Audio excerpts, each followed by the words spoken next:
नमस्कार, आप देख रहे हैं न्यूज वॉच इंडिया और मैं हूं आपके साथ सत्यम गौर। चुनावी साल में सियासत बेहद आपको बताते चले कि देखने को मिलती है और पक्ष विपक्ष एक दूसरे पर पलटवार भी करते हैं और इस दौरान सियासी दंगल में एक दूसरे को घेरने लगते हैं। और पूर्व सीएम की अगर बात की जाए दिग्विजय सिंह की, तो अक्सर ही बीजेपी को हमलावर होने का वो मौका देते रहते हैं। नया साल आपको बताते चले कि इस दौरान उन्होंने एक नया विवाद यहां पर छेड़ दिया है। उनका जिन्ना प्रेम है जो वो एक बार फिर से सामने निकल कर आया है। उन्होंने छतरपुर के बिजावर में एक बयान दिया है जहां पर उन्होंने जिन्ना को जिन्ना जी कहकर संबोधित कर दिया है। इसी पर हमारी खास रिपोर्ट देखिए और रिपोर्ट के बाद इसी पर चर्चा करेंगे। चुनाव के समय कांग्रेस को याद आए जिन्ना। जिन्ना कांग्रेस का कराएंगे बेड़ा पार। 2024 चुनाव जिन्ना के सहारे कांग्रेस, ये ऐसा सवाल है जो कांग्रेस नेताओं के बयानों से हर देशवासी के मन में उठ रहे हैं। 2024 लोकसभा चुनाव का समय जैसे जैसे पास आते जा रहा है, कांग्रेस नेताओं के मुंह पर जिन्ना का नाम चढ़ते जा रहा है। कांग्रेस नेता जिस तरह जिन्ना का गुणगान कर रहे हैं, उससे साफ होता है कि कांग्रेस नेताओं को अपने कार्यकर्ताओं और कार्यक्रमों पर भरोसा नहीं है। वो जिन्ना के सहारे मुसलमानों को कांग्रेस से जोड़ने की कोशिश कर रहे हैं। एक दिन पहले राहुल गांधी ने मुस्लिम लीग को धर्मनिरपेक्ष बताया था, तो वहीं अब कांग्रेस नेता दिग्विजय सिंह ने जिन्ना को लेकर बयान दिया है। एक कार्यक्रम में जब दिग्विजय सिंह से राहुल गांधी के जिन्ना पर दिए गए बयान से संबंध में पूछा गया, तो उन्होंने जहां जिन्ना पर राहुल के बयानों का समर्थन किया, इस दौरान उन्होंने देश विभाजन के लिए जिम्मेदार और धार्मिक ध्रुवीकरण के जिम्मेदार जिन्ना को साहिब कर संबोधित किया कि इंडियन मुस्लिम लीग अलग है और जिन्ना साहब की मुस्लिम लीग अलग है। जिन्ना साहब की मुस्लिम लीग में जिन्ना साहब इसलिए कह रहा हूं कि वो राष्ट्रपति रहे हैं और जिनका सम्मान लालकृष्ण आडवाणी जी ने भी किया था और उनको स्वर्गीय जसवंत सिंह जी ने एक सेक्युलर मुस्लिम लीडर के लिए नाम लिया।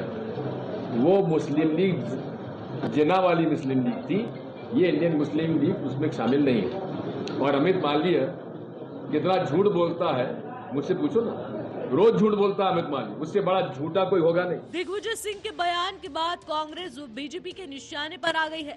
बीजेपी नेता गोविंद मालू ने पूर्व मुख्यमंत्री दिग्विजय सिंह पर तंजकस ट्वीट किया, जिसमें उन्होंने लिखा कि ओसामा जी के बाद जाके शांति दूत अब जिन्ना साहिब, वाह धिक्कार राजा।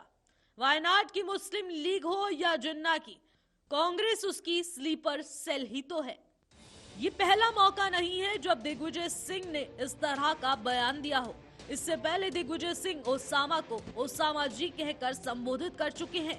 मुसलमानों को लुभाने के लिए दिग्विजय सिंह जिस तरह के बयान दे रहे हैं, उससे समाज में तनाव बढ़ने की संभावना से इनकार नहीं किया जा सकता। Bureau report, news watch India. तो बता दें कि दिग्विजय सिंह का एक बार जिन्ना प्रेम फिर देखने को मिल रहा है। इससे पहले उन्होंने ओसामा जी भी बोला था और अब जिन्ना जी कहते हुए नजर आए हैं। और जो वीडियो बड़ी तेजी से वायरल भी हो रहा है, इसको लेकर बीजेपी ने पलटवार भी किया है। बता दें कि इससे पहले अमेरिका में कांग्रेस नेता यानी कि राहुल गांधी ने मुस्लिम लीग को सेकुलर बताया था, जिसको लेकर दिग्विजय सिंह मीडिया के सामने बयान दे रहे थे, संबोधित कर रहे थे। उसी दौरान उन्होंने जिन्ना को जिन्ना साहब कह दिया। और इससे पहले भी दिग्विजय सिंह के तमाम ऐसे ही बयान सामने निकल कर आए जब उन्होंने ओसामा जी भी बोला है। आखिर चुनाव के समय जिन्ना प्रेम क्यों देखने को मिल रहा है कांग्रेस का? क्या जिन्ना ही कांग्रेस की नैया पार करेंगे 2024 चुनाव में? क्योंकि मध्य प्रदेश में 2024 में चुनाव भी है और जिसको देखते हुए सभी विपक्षी पार्टियां और इसके साथ ही बीजेपी भी यहां पर तैयारियों में जुटी हुई है। और इसी बीच दिग्विजय सिंह का जो बयान सामने निकल कर आया है, उससे सियासत में एक बार फिर से भूचाल आ गया है। जिन्ना प्रेम देखने को मिला है एक बार फिर से कांग्रेस नेता यानी कि दिग्विजय सिंह का। तो दिग्विजय सिंह के इस बयान के बाद लगातार सियासत तेज होती नजर आ रही है।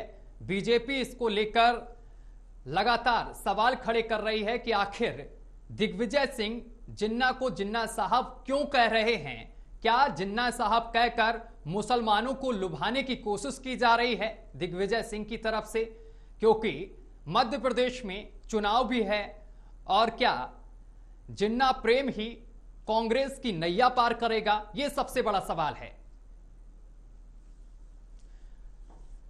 तो ग्राफिक्स के जरिए हम आपको मुद्दा समझाते हैं। कांग्रेस नेता दिग्विजय सिंह के विवादित बोल, इससे पहले भी उन्होंने विवादित बोल, आपको बता दें कि उन्होंने कहा है, उन्होंने इससे पहले ओसामा जी के बाद अब जिन्ना जी कहा है।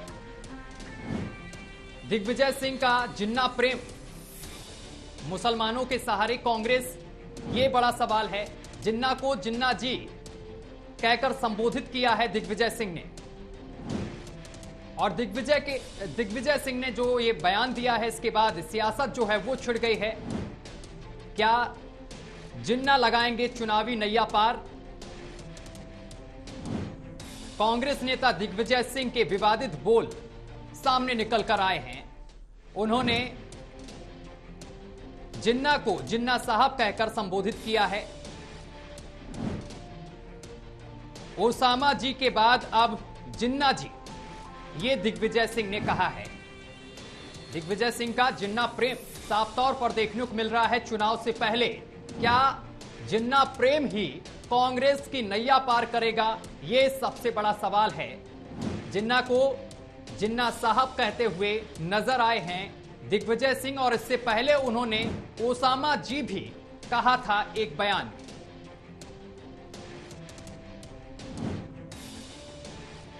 तो कांग्रेस नेता दिग्विजय सिंह के ये विवादित बोल जो सामने निकल कर आए हैं, उससे एक बार फिर से सियासत में भूचाल आ गया है, और बीजेपी इसको लेकर लगातार कांग्रेस पर सवाल खड़े कर रही है कि आखिर कांग्रेस जिन्ना को जिन्ना साहब क्यों बोल रही है। चलिए इसी पर चर्चा करेंगे। हमारे साथ मेहमान जुड़ रहे हैं, परिचय करा दें। और हमारे साथ अवधेश उपाध्याय हैं जो कि बीजेपी प्रवक्ता हैं। सर, आपका बहुत बहुत स्वागत है न्यूज वॉच इंडिया पर। और इसके साथ ही जावेद अंसारी हैं जो कि प्रवक्ता कांग्रेस हैं। सर, आपका भी बहुत बहुत स्वागत है। जावेद जी, डिबेट की शुरुआत मैं आपसे ही करूंगा। जावेद जी, आखिर चुनाव पास हैं, और चुनाव पास होने के बाद दिग्विजय सिंह का एक बार फिर से जिन्ना प्रेम देखने को मिला है। जिन्ना साहब कहते हुए वो नजर आए हैं। क्या जिन्ना साहब ही कांग्रेस की नैया पार करेंगे इस बार? बिल्कुल नहीं, ना ही हमारा जिन्ना के साथ प्रेम है। प्रेम उनका है जिन्ना की पार्टी से, जिन्होंने सिंध में, बंगाल में और नॉर्थ वेस्ट फ्रंटियर में सरकार चलाई थी। दूसरा, वो जवाब दे रहे थे एक सवाल का, जिसमें पूरी मीडिया और भाजपा का प्रचार तंत्र जो झूठ फैला रहा था कि मुस्लिम लीग को हम सेकुलर कह रहे हैं। हमारे जो नेता थे उन्होंने कहा था इंडियन यूनाइटेड मुस्लिम लीग, जो कि केरल में एक पार्टी है, और वो किसने बनाई थी? उनका नाम था इस्माइल। वो संविधान सभा के मेंबर भी थे। उनका बेटा चीन की 1962 की बार में लड़ाई भी लड़ा था। और ये वही मुस्लिम लीग है जिसकी हम बात कर रहे थे, जिसमें भाजपा ने नागपुर म्युनिसिपैलिटी में गठबंधन की सरकार चलाई थी। दूसरा, मैं कह दूं, भाजपा का तंत्र इतना झूठ और नफरत फैलाता है कि मुस्लिम प्रेम, ये प्रेम। अगर हम किसी का सम्मान से साफ लगा देते। एक मिनट जावेद जी, क्या आप उसी मुस्लिम लीग की बात कर रहे हैं, केरल वाली? बिल्कुल, जिसको, एक सेकेंड, जिसको शॉर्ट में हम बोलते हैं IUML, राइट? हाँ, उसका नाम है इंडियन यूनाइटेड मुस्लिम लीग। हाँ, मैं शॉर्ट में बता दे रहा हूँ, यही है। और इसका एक चीज मेरे पास किसी ने पकड़ा दिया, मैं अभी आ रहा था डिबेट को लेके, तो हमारे जो सीनियर है उन्होंने पकड़ा है। इस पर तो तमाम आरोप भी हैं। मैं आपको बता देता हूं, शायद आपको नहीं पता है, केरल में सांप्रदायिक हिंसा हुई थी, याद होगा आपको, मराठ नरसंहार, जिसमें इसका नाम भी शामिल है। और 2017 में सीबीआई की जो रिपोर्ट सामने निकल कर आई थी, FIR जिसमें दर्ज की गई थी, इसमें 2 नेता इसी के हैं, शामिल हैं। इसको सेकुलर बता रहे थे राहुल गांधी, जिसका आप बखान कर रहे हैं यहाँ पर बैठ के। अब जवाब दे दो ना। भारत संविधान के हिसाब से और इलेक्शन कमीशन इंडिया के हिसाब से सेकुलर पार्टी ही रजिस्टर कर सकती है, देश का कानून है। तो फिर ये क्या है जो मैं बता रहा हूं? तो फिर ये क्या है जो मणिपुर चल रहा है? भाजपा का डबल इंजन सरकार है, वहां 50,000 लोग कैंपों में रह रहे हैं और सैकड़ों धार्मिक स्थलों को जला दिया गया। ये क्या है बताइए? ये तो अभी की खबर है, वहां इंटरनेट बंद है 25 दिन से। ये क्या है? इस पे बीजेपी जवाब देगी। मैंने बीजेपी की हाँ, प्रवक्ता तो को बैठा रखा, पहले आप ये बताइए इसका जवाब दीजिए ना, ये क्या है? आपने टॉपिक ड्रेल किया, मुझे पूरा नहीं करने दिया, इसलिए प्रॉब्लम हुई। जब आप टॉपिक ड्रेल करोगे तो मेरा जवाब भी दूसरा आएगा। तो मैं आपको जवाब दे दूं, ये भाजपा का प्रचार तंत्र इतना झूठा है। ये वो मुस्लिम लीग की बात कर रहे थे जिनके साथ इन्होंने कलकत्ता में सरकार बनाई थी, पश्चिम बंगाल में, सिंध में बनाई थी, नॉर्थ वेस्ट फ्रंटियर के साथ इन्होंने सरकार बनाई थी इनके पूर्वजों ने। दूसरा, अब मैं आपको बता दूं 2005 में हमारे जो राष्ट्र आडवाणी जी हैं, जो इनके अध्यक्ष थे, वो जिन्ना की मजार पे माथा टेकने गए थे और मजार पे उन्होंने कहा था कि जिन्ना जो है सेकुलर आदमी है और जिन्ना जो है हिंदू मुस्लिम एकता का प्रतीक है। और उन्होंने वहां के विजिटर बुक में यह लिखा था कि जिन्ना उन लोगों में से, उन चंद लोगों में से है जो इतिहास लिखते हैं। तो मैं इनको सलाम करता हूं, सल्यूट करता हूं। तो आडवाणी जी ने कहा था, उन दिग्विजय सिंह ने तो केवल साहब ही लगाया, आडवाणी जी ने तो क्या क्या कहा था। तो कार्रवाई करो आडवाणी जी पे, जेल में डाल दो। क्यों नहीं डाल रहे हो आप? अपने ही देश की पार्टियों को आप बदनाम करते हो, जो संविधान से चल रही है, जो इलेक्शन कमीशन ऑफ इंडिया चला रहा है, उस पर आप सवाल उठा देते हो। बैन कराओ ना, अगर कोई कानून का उल्लंघन कर रहा है बैन कराओ। आप जाओ कोर्ट, आप जाओ इलेक्शन कमीशन में शिकायत करो। क्यों नहीं करते हो आप लोग? क्यों? क्योंकि इनका झूठ की मशीनरी है, झूठ बोलना इनका धंधा बन चुका है, इनका मजहबी धंधा बन चुका है।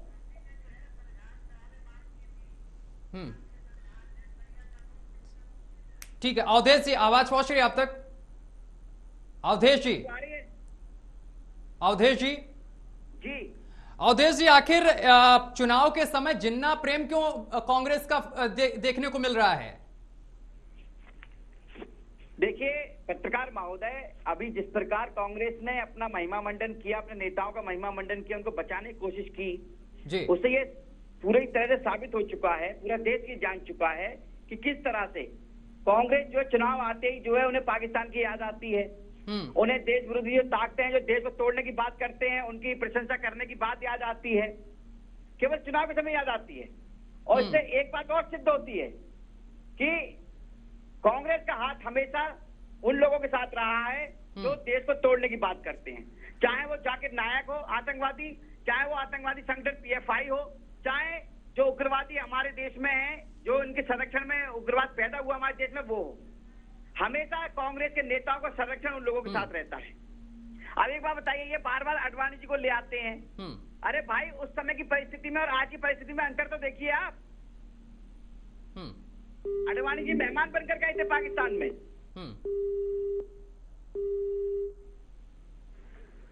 और ये पहली बार थोड़ी ना हुआ है। आप एक बात देखिए, राहुल गांधी विदेश जाते हैं, क्या करते हैं वो? एक तरफ कहते हैं कि हम मोहब्बत की दुकान चला रहे हैं नफरत के बाजार में। अरे भाई एक बात बताइए, ये कौन सी मोहब्बत की दुकान है समझ नहीं आती, जिसमें केवल हिंदुत्व है, हिंदू संस्कृति के खिलाफ ही जहर भरा हुआ होता है? ये कौन सी मोहब्बत की दुकान है? पूछिएगा इनसे। एक ऐसे प्रधानमंत्री की आप बदनामी करते हैं बाहर जाकर, जिसकी पूरी जो है पूरा विश्व तारीफ कर रहा है। हमारे देश के माननीय प्रधानमंत्री श्री नरेंद्र मोदी जी ने हमारे देश को विश्व पटल पे एक नई पहचान दी है। उनके नेतृत्व हमारा देश नए कीर्तिमान स्थापित कर रहा है विश्व पटल पर। उनके बाहर जाकर बदनामी करते हैं। अरे भाई, किसी और धर्म के बारे में बोल दिया करो राहुल गांधी जी।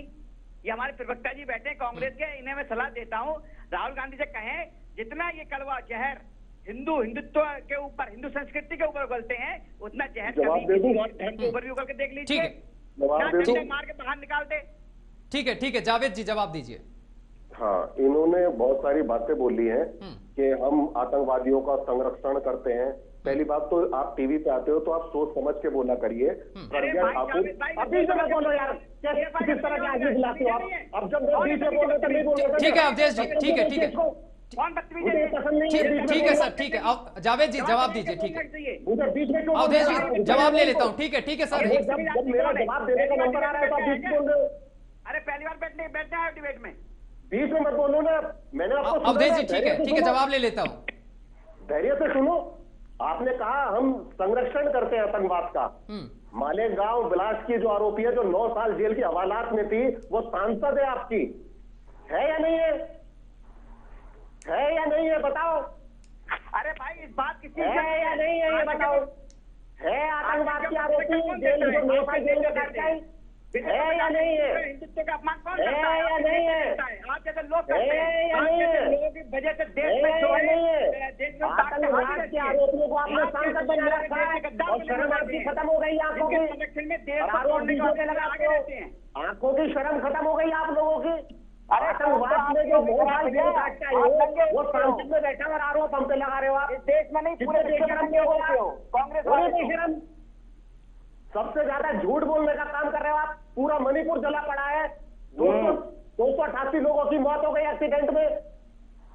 शर्म तो खत्म हो गई आंखों से। और रेलवे मंत्री कहते थे हमने कवच बना दिया, एक्सीडेंट नहीं होगा। कौन जिम्मेदार है इन बातों का? कौन जिम्मेदार है बताइए? कितने हिंदू मरे, कितने मुसलमान मरे बताइए? देश विरोधी बताइए एक्सीडेंट में कितने हिंदू मुसलमान करने का?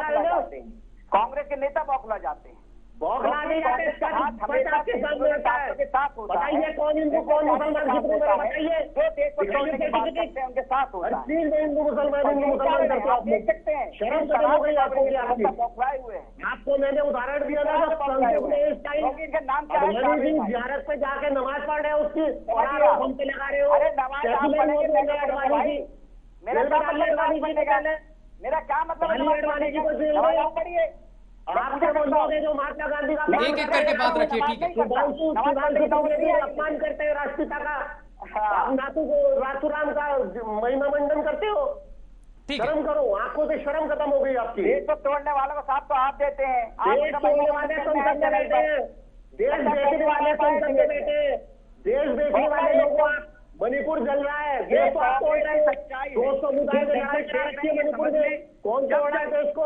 देश को तोड़ने वाले घर में घुस के बैठा है, कौन तोड़ रहा है देश को? बात की जाती है, देश को बेचने वाले लोग ज्ञान दे रहे हैं। कांग्रेस के नेता बौखला जाते हैं। जिस तरह बौखला नहीं जाते, सच्चाई लाते हैं आपके सामने। आतंकवाद को संरक्षण देते हैं, आपके सांसद हैं आतंकवादी। हाँ, आप है या नहीं है?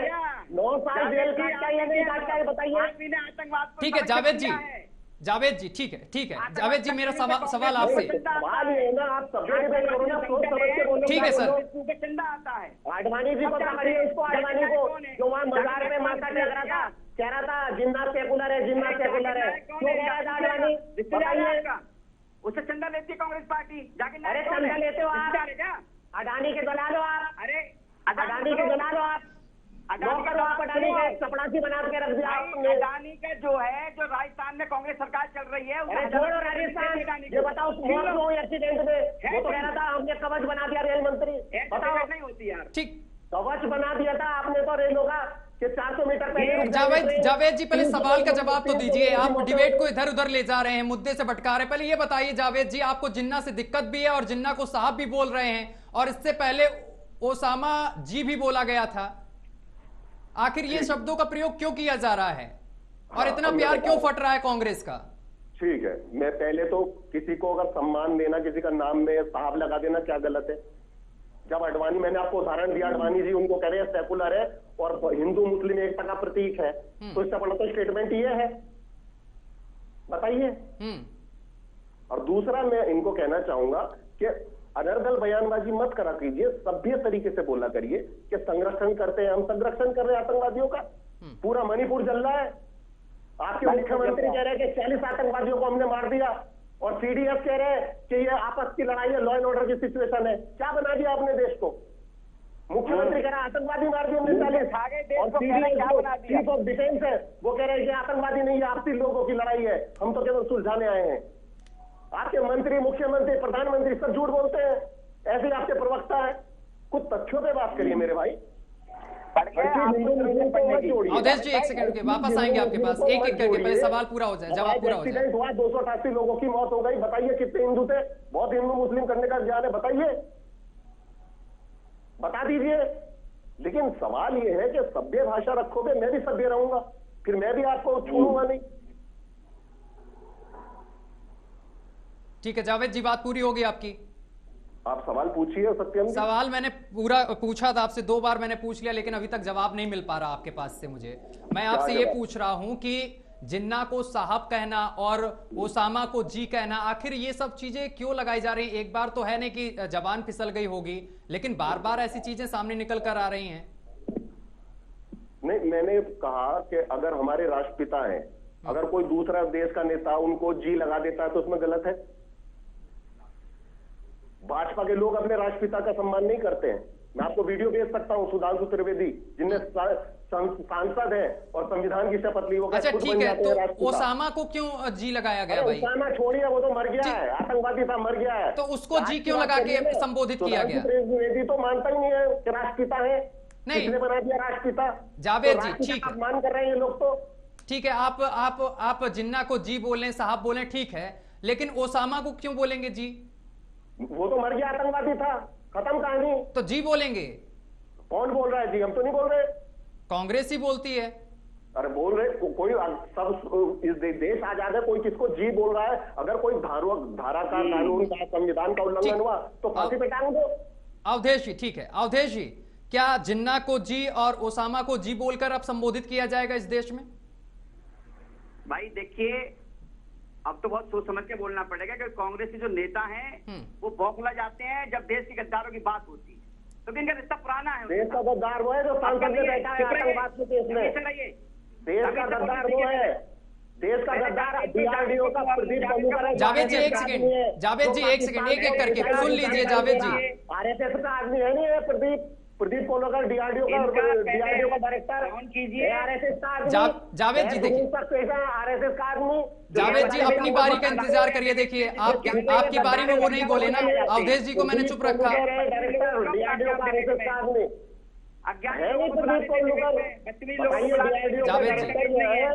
जावेद जी सवाल का जवाब मिल जाने दीजिए। जावेद जी गद्दार तो है, गद्दार नहीं, गद्दार आरएसएस के आदमी जो जानकारी दे रहे हैं मिसाइलों की पाकिस्तान में। गद्दार तुम लोग हो भाई, डायरेक्टर जो भागवत जी के साथ बैठा है, डायरेक्टर डीआरडीओ का डायरेक्टर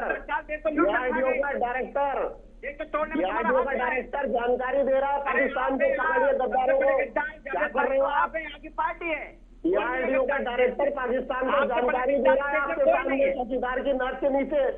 डीआरडीओ का डायरेक्टर मिसाइलों की जानकारी दे रहा है पाकिस्तान को, आपकी नाक के नीचे, चौकीदार की नाक के नीचे। चौकीदार क्या कर रहा है? चौकीदार क्या कर रहा है? डीआरडीओ का डायरेक्टर मिसाइलों की जानकारी दे रहा है पाकिस्तान को। कौन है गद्दार? कौन है देशद्रोही? डीआरडीओ का डायरेक्टर जो आरएसएस का है, आरएसएस का डीआरडीओ का डायरेक्टर पाकिस्तान को मिसाइलों की जानकारी दे रहा है। ठीक है, ठीक है सर, समय का अभाव है, ठीक है, ठीक है सर। की महिलाओं की तस्वीरें चाहिए, तो मिसाइलों की जानकारी दे रहा है डायरेक्टर है डीआरडीओ में। जावेद जी ठीक है, जावेद जी ऑडियो डाउन करानी पड़ जाएगी। जावेद जी एक सेकंड रुक जाइए आप। अवधेश जी जवाब दीजिए। देखिए जावेद जी बौखला रहे हैं, इनके बौखलाहट डीआरडीओ का डायरेक्टर जो है प्रदीप जावेद जी सुन लीजिए। जानकारी दी पाकिस्तान को। जावेद जी जब आप बोल रहे थे अवधेश जी चुप थे, आप अपनी बारी का इंतजार करिए, समय की कमी सर। बताइए, बोलिए अवधेश जी बोलिए। देखिए ऐसा है, जावेद जी पढ़े हुए तो है नहीं, मुझे लगता है नहीं ना ज्ञान है किस चीज का। देखिए पीएफआई पे प्रतिबंध लगता है हमारे देश में, सबसे पहले दर्द किसको होता है देश में? कांग्रेस को, कांग्रेस के नेताओं को। कोई यदि आतंकी पकड़ा जाता है उसका दर्द सबसे पहले देश में किसको होता है? कांग्रेस को, कांग्रेस के नेताओं को। भाई इससे क्या दर्द होगा? डीआरडीओ का आरएसएस का दर्द हो रहा है, डीआरडीओ का डायरेक्टर आरएसएस का हमें का दर्द होगा, आरएसएस वाले पकड़े जा रहे हैं, जानकारी दे रहे हैं मिसाइलों की। हमें जो है आरएसएस का पकड़ा जाएगा तो आरएसएस के लोग पकड़े जा रहे हैं, देशद्रोह कर रहे हैं, आरएसएस के मिसाइलों की जानकारी दे रहे हैं, हमें तो दर्द होगा। जावेद जी ऐसे आप किसी को कुछ नहीं समझ में आएगा जिस तरीके से आप दोनों लोग बोल रहे हैं। मैं एक एक करके सवाल ले रहा हूं, फिर भी आप लोग बीच में बोल रहे हैं। ठीक है अवधेश जी फाइनल कमेंट दीजिए। देखिए फाइनल कमेंट यही है, अब फाइनल कमेंट देखिए, पूरी डिबेट तो यही खा गए जावेद जी। ये चाहते हैं कोई बोले ही नहीं, क्योंकि ये सोच रहे हैं ये कांग्रेस का मंच है, जैसे चाहे वैसा बोलो, जिसको बोलने वाले नहीं है। लेकिन दर्शक सब देख रहे हैं, पूरा देश देख रहा है जावेद जी आपको। जिस तरह से आपकी बौखलाहट ये दिखा रही है कि जब जब देश में कोई भी किसी भी तरह की जो देश विरोधी गतिविधियों में शामिल रहता है उस पर कार्रवाई होती है, तो इसी तरह से बौखलाहट आपकी दिखाई देती है पूरे देश को। ये पहली बार नहीं है, हर बार आप देखिए ना उठाकर पीएफआई पर जब प्रतिबंध लगा था तो सबसे पहले कौन बौखलाया? कांग्रेस के नेता। आतंकियों पर जब हमला, आतंकियों पर जब कार्रवाई की जाती है सरकार द्वारा, तब कौन बौखलाता है? कांग्रेस कांग्रेस के नेता। झूठ बोल रहे हो।